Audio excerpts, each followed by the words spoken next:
Let me see. I'm gonna try again. Okay.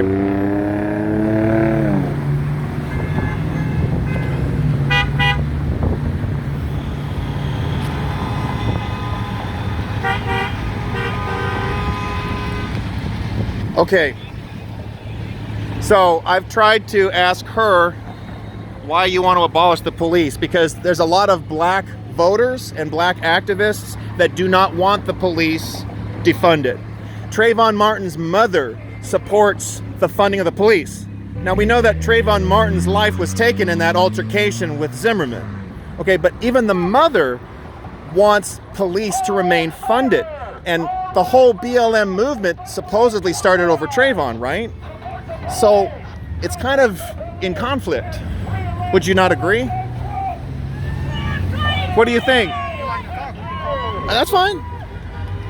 I agree. Truly. We're not going to get anywhere if we don't start talking. What's your name? My name's Arthur. Or Pump It. That's fine. I know it's COVID, so I probably shouldn't. That's okay. It's okay. But I give you now, Arthur. So be it. Okay. Yeah, thanks for your. Now I agree. Police, we got to reform. Yeah. No, I agree. So another world's possible. I believe we can. We just have different visions on what that other world should be, right? Tell me what your vision is. Yeah, so I think to state it plainly, we have to recognize that there's a variety of perspectives that people have on what this new world or what the reform should look like. Okay. So on one position, you have some that want to abolish the police. Okay. On some, you want some people who want to defund the police. So and may I ask a question? What's the difference between defunding and abolishing? Yeah, so abolishing is saying that there's something systemically wrong with the police system. And the whole concept. The whole concept Okay. was built upon a dehumanization of black lives, and that and Okay. those who hold that position, as I understand it, would argue for an alternative way to understand public safety. Okay, so So abolish the police is saying we need to completely reimagine what public safety should look like. So That's just one position. now what's yours? Because you're Yeah. talking about your vision. Yeah, so I think my vision at this point, and I'm always learning, growing, and evolving, but at this point, as a Christian, as a follower of Jesus, as someone who is deeply committed to the dignity and the respect of all human life, but especially black life, because of the historic ways in which it has been seen as less than human, right? And so from my perspective, I would advocate for kind of reform in the police. You want to reform police departments? I want to reform. So you wouldn't want to get rid of the police? At this point, I would not necessarily want to abolish the police, but I know I have some sisters and brothers who do take that position. Okay, fair enough. Now tell me, you're saying that black lives are being devalued? Yeah, so from my Why do you say that? Well, I mean, I think we could go back historically to think about the ways in which this country was very much built on the idea that black lives didn't have the same value as white lives. Can I speak to that? Or let you finish? Yeah, black lives were understood as being like 3/5 a person. Oh, the Constitution. Okay. Right? So built into the very structure of the Constitution. Let me speak to this. Okay, so Go ahead, Arthur. let me start, Arthur. Okay, Declaration of Independence. We hold these truths to be self-evident. All men are created equal. There's no qualification. It doesn't say white men, black men, Asian men. Yeah. All men. And if you go a few paragraphs down, it mentions people, mankind. So that includes women. It does. Now, you and I would agree, some of the people who put pen to paper, they weren't living out those principles. Exactly. Okay, I mean, but you would agree. That would be a mild way to put it. So, That would be a mild way but to put it, that doesn't right? mean it's not true. All men are created equal. But I think to be fair, right, hermeneutics is the art of interpretation. So if you want to put that text within this context, you would have to say that when they wrote that, they did not mean to insist that black lives were as valuable as white lives. I'm going to challenge that, and this is why. First of all, George Washington, for starters, Patrick Henry, one of them. We got to end this problem. Now, they realized that you just can't throw people onto the street once they've been slaves. You got to be able to integrate people. There was the concept with the freedmen process after the Civil War.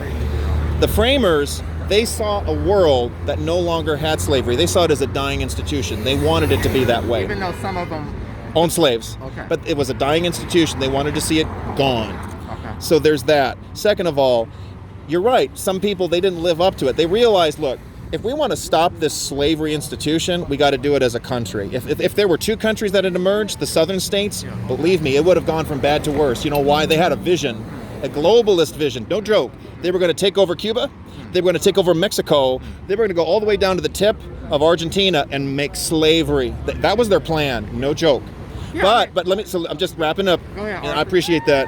So the framers in the North, they recognize we got to be a country as a whole, Yep. and then we can deal with this evil plight. And it is, slavery is evil. Stealing a man's labor is evil. Yeah. Would you not agree? Now I want to ask you one other question. Go ahead, Arthur. Do you feel that slavery was only one race against another? I think that, I mean, we could talk about slavery, we could talk about genocide. Right? But no, let's just speak into that issue. Did you know that the first major slave owner in the British North American Commonwealth was a black man? Did you know that?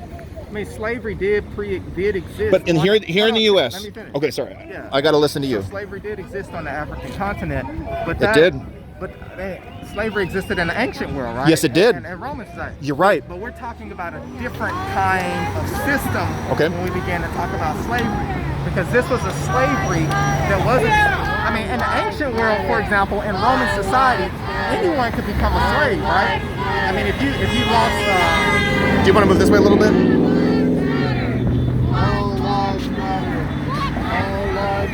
a person simply falling into debt could become a slave in the ancient world. Yeah, So- people, prisoners of war became slaves. War became slaves. Whereas American slavery, right, this is a different kind of animal. Why? Because it deemed that certain people with a certain pigmentation were less than fully human. Now, I agree, and that's wrong. So, you would agree the founding principles of this country are good. We don't reject the principles just because certain people don't live up to them, do we? And I Right. guess, Arthur, I would challenge the assumption that the founding principles are good. So you don't think that all men are created equal? I think that was not, when that was written, Okay. again, putting the text in its context, right? Okay. I'm a pastor, I'm a preacher, so we always got to put the text Sure. If within you its take the context. text out of the context, you get conned, correct? Right? Text out of context is a pretext. And in this case, it's a kind of ideology that dehumanizes black life and brown life and Okay. other lives that want white males.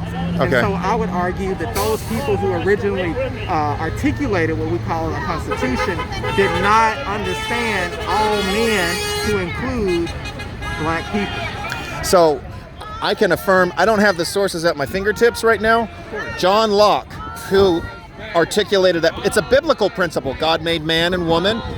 Woman coming out of the side meant that she was not less than or greater than, and that there's no distinction of skin color in the Bible. That is a fundamental aspect of our Constitution, but more importantly, our Declaration, because it speaks of the Creator 4 times in the Declaration of Independence. So I submit to you, even if somebody might say, this is my response.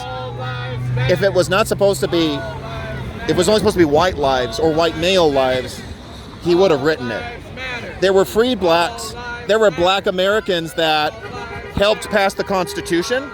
There were black Americans that owned slaves. There were black Americans that were part of the constitutional process. They voted for ratification. Okay, but They did. So So in this country, the principles are good. Some of the people didn't necessarily live up to them right away, but this country has gotten better. Now, and you got to think about this. Can you name any other country besides the United States where men have died on fields of battle to end slavery? I'm just asking. I think that American slavery. Can you just go to that question? Can you name any other country where men went to fields of battle to end slavery? My historical knowledge of that is limited, so there may Okay. be some people that some countries that would fall into that category or not. I can't think of any And of they still mine. have slavery in Libya. They still do. Black lives are being enslaved as we speak too. Yes, It's but awful. But I think when we. But back to your, I went one way and you're going another way, so I'm listening. I think Arthur, and what was your name? Alex, Alex. I'm Trey. So I think. Trey. I think when we you don't conflate. need that thing. Yeah. You're just breathing. It's up to you. You're breathing in. Yeah. Thanks, Alex. Thanks for your ideas. But I think when we That's fine. When we conflate American slavery, U.S.-based slavery with other forms of slavery, Okay. historically and even in contemporary forms, I think we eclipse the very dehumanizing assumptions that are underneath Okay. U.S.-based slavery. Okay. Now you're saying it's U.S. Massachusetts ended their slave trade. Rhode Island, and they actually were the first states. It was before the South. The triangle trade is like a basic lesson that gets taught in 8th grade. The first slave states were in the north, actually, but they abolished it. The Puritans, no, we're not having that. So I'm just saying, so you can't call it American, if I may be so bold. Because it's in different sections, and Americans fought against it. There were Southerners, the Grimke sisters. They were immigrants from Hungary in the South, for example. Yeah, I would They were sending out, you know who I'm talking about. Yeah, I would disagree with that assumption. All right. I hear what you're saying. All right. I hear what you're saying. Well, you know, at least we're able to talk. Yeah, Arthur. I appreciate it. Help yourself to some water. If you want some water out here. I'm good. Okay. Well, it's good talking with you. You as well, Arthur. Do you mind? I don't.